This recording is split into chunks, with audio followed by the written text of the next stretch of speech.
Welcome to the Embracing Neuro-Diversity podcast, where I share my journey of embracing the experience of my amazing son who is on the spectrum.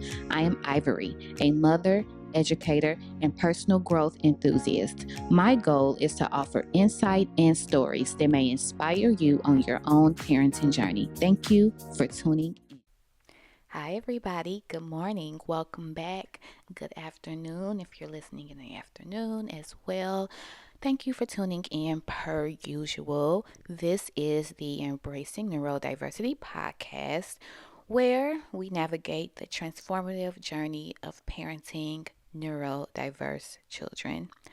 I'm your host, Ivory, and today's episode is very personal. They all are, honestly, but I wanted to step back today and re-invite the new listeners to explore my discovery story.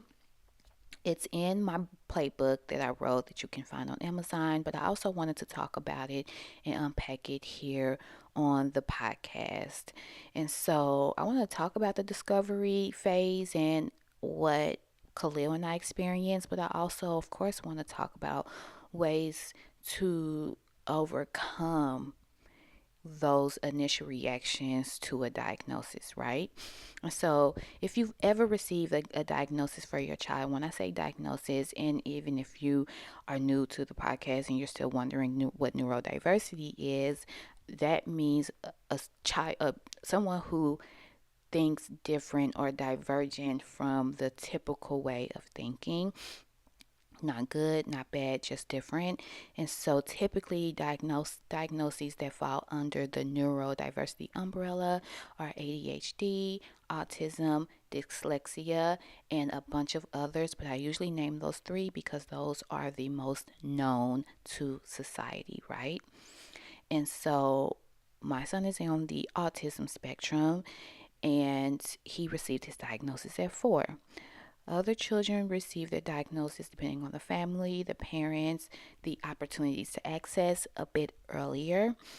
And so when you hear throughout this episode me speak to the term diagnoses, I mean when you have gone through an evaluation process with your child and you eventually got a diagnosis that your child was autistic or had dyslexia or had ADHD, or a plethora of other diagnoses.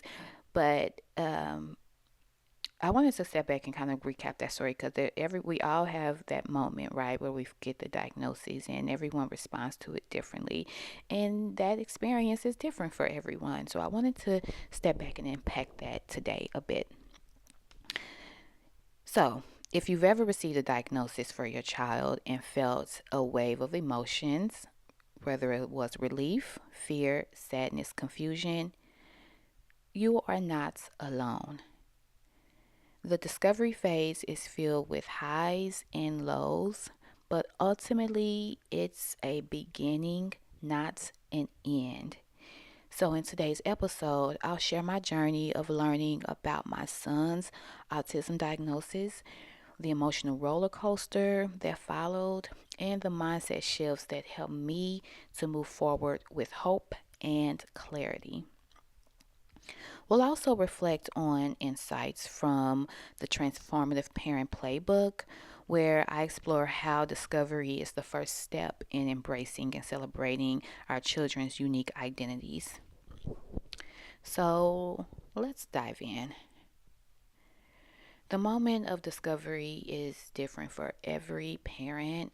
For some, it happens suddenly with a diagnosis from a professional, and maybe they did not expect it. It sort of came out of nowhere. They did not see the signs.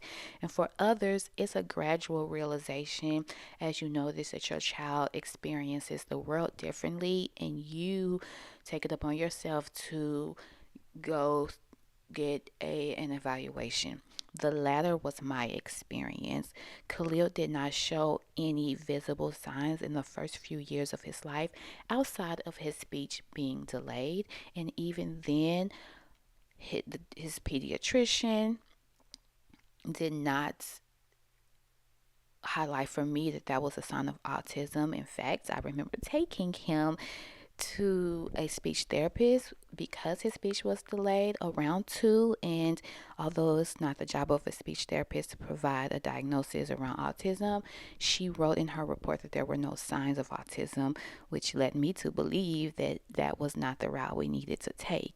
That's a whole nother story for a whole nother day around misdiagnosis, but that just gives you a insight on the gradual process that I had as it relates to Khalil's diagnosis. So for me, when I saw the gradual change of Khalil over time, when he entered into um, a daycare with kids when he was around 3, and his teacher was like he's not interacting with the other kids, and behaviorally he was resistant to some rules. That is when I was like, okay, maybe I need to step back and actually get a diagnosis because his speech therapist was incorrect.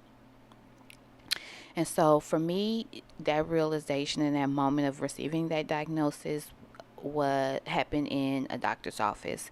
Sitting on the floor with my son, surrounded by toys. The doctor, after a few hours of observation and questions and activities, finally said the words, based on my assessments, Khalil has autism. I remember the air leaving my body, my mind filled with 1,000 thoughts. It kind of felt like an out of body experience. I had a ton of questions like, what does this mean for him? What does this mean for me, for our future? And then unexpectedly, tears welled up in my eyes. Not just tears of sadness, but honestly, relief, because for about a year or two, about 2 years, I had been having inklings and feelings that there may be a possibility. I will watch YouTube videos to sort of compare different traits of other children who were autistic. And looking back, that was an amateur move because every child who is autistic does not show up the same. And so I would not recommend parents to take that route. Now, so a lot of children who have a lot of similarities, but some children, the way their autism shows up later, or it doesn't show up in the way that another child's would in terms of characteristics, right? And so I even had coworkers who had children who were on the autism spectrum prior to me realizing my son was, and they would talk about their experience in their but their children showed up differently than Khalil. So again, I did not see the signs, but I had a gut feeling because I'm a mom, and a mama knows. A mama always has those instincts. Parents do, actually. And so I did have a moment of relief because I no longer had to guess or wonder. Once you get that diagnosis, you then are free to begin searching for answers. In my book, The Transformative Parent Playbook, I write that the journey of parenting a neurodiverse child begins with a phase of discovery, a time when you first come to understand and identify your child's characteristics and needs. It's almost like that veil comes off and you begin to see them not as you want them to be, but as they actually are, which is a beautiful experience. The discovery phase, however, wasn't just about my son. It was also about me, about confronting my own expectations, my biases, and my fears, if I'm being honest. Though I had been an educator and an advocate for inclusivity and work in supporting the most marginalized in our communities, I still had fears about and expectations for my son so that he showed up in society in a way that was acceptable. And his diagnosis required me to confront those biases. Let's talk about emotions. because the moment of discovery isn't just informational. The doctors, they have to give you information, they have to give you a packet of resources, they have to let you know the next steps. But the reality is it's deeply emotional. Even while they're talking to you and telling you the next steps, you are flooded with thoughts and emotions, and you're trying not to cry profusely in front of this professional. Like, it's an emotional process. And so I want us to be able to acknowledge the realness of that. I remember even leaving the doctor's office and getting in my car and crying and calling my coworker, who is also an autism mom, and she was saying, "It's going to be okay. You will be okay," which is, what I'm grateful for the most about being a part of this community, is the support that you will find. I felt sadness, not because my child was any less perfect, but because I had to let go of the expectations I unconsciously carried. I had imagined a certain path for Khalil, one that looked a lot like what society defines as quote unquote normal. And suddenly, that path no longer existed. Like, I had to cut that image out of my head. And in the playbook, I share this reflection. I had to let go of the idea of the type of child I thought I wanted and embrace the child that I had, because that was the child that I needed. That was the hardest part, not the diagnosis itself, but releasing the vision I had created and accepting the beautiful, unique reality of my child. And I'll be honest, it is a journey. It's an ongoing journey. I have moments where I'm like, we're good, everything's good. If society, Khalil's gonna be all right. And then I have days where I'm like, oh shit, I'm worried. I hope that things will turn out to be fine. And I've had to instead like claim what will be and remain in a place of hopefulness at all times, even when I'm scared, right? And so even though I had worked in education again and supported young people even with autism, I still went through a denial when it came to my own child.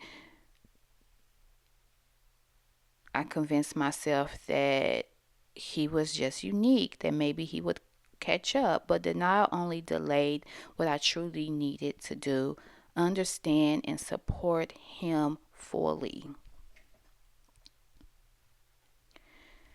A big part of discovery is overcoming fear: fear of the unknown, fear of judgment, fear of getting it wrong. One of the first mistakes I made was allowing fear to dictate my reactions. Would people treat him differently? Would he be excluded?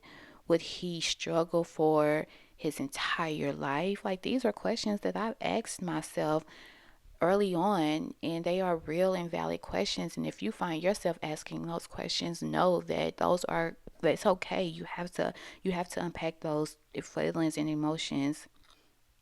But then something changed in me.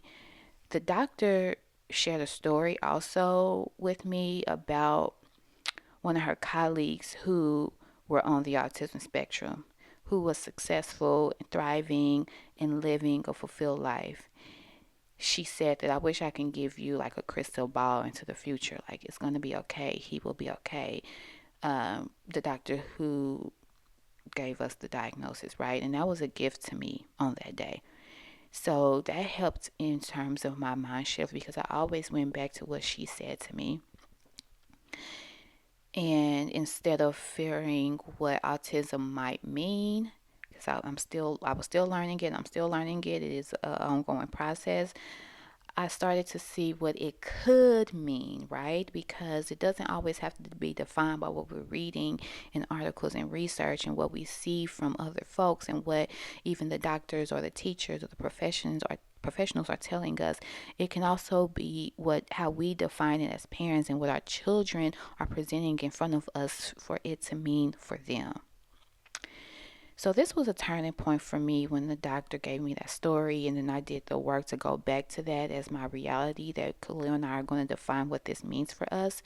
That was my turning point, and I realized that my job as a parent wasn't to fix or change my son. It was to understand him, to advocate for him, and to help him thrive in his own way. That honestly was a weight off of my shoulder, because instead of resisting and going against the grain, I released and allowed the process to take its course. In the Transformative Parent book, I emphasize this. Your child's differences are not limitations, they are the very things that make them unique and beautiful. And you must believe that. Once I moved past the initial shock,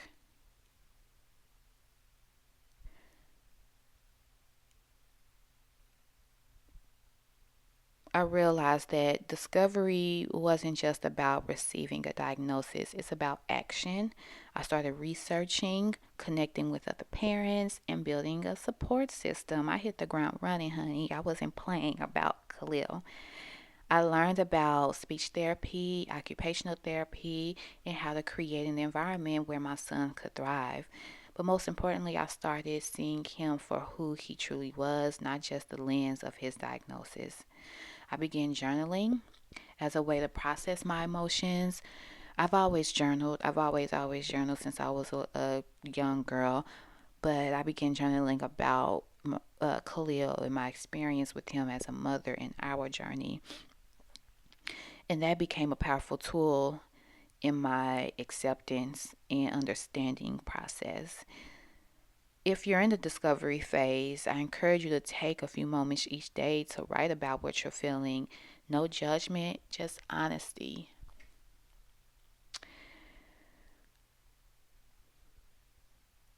So, in closing, if you're in the discovery phase right now, I want you to know that it's okay to feel everything you're feeling. It's okay to grieve, to be confused, to be feel overwhelmed, but also know that discovery is not the end. It is the beginning of something beautiful. Your child is not broken. They do not need to be fixed. They need understanding, love, advocacy, patience. And as you learn more, as you shift your mindset, you will begin to see their strengths. You will begin to see the beauty that they already possess. As I write in the Transformative Parenting Playbook, the discovery phase is just the beginning. It's okay to feel a mix of emotions and to make mistakes and to learn along the way. What matters most is embracing your child for who they are. So, as always, I want to thank you for joining me on this episode of Embracing Neuro-Diversity. If today's conversation resonated with you, share this episode with a fellow parent who may need it. And don't forget to subscribe for more conversations that inspire, uplift, and empower you on this journey. Until next time, take care of yourself. Bye.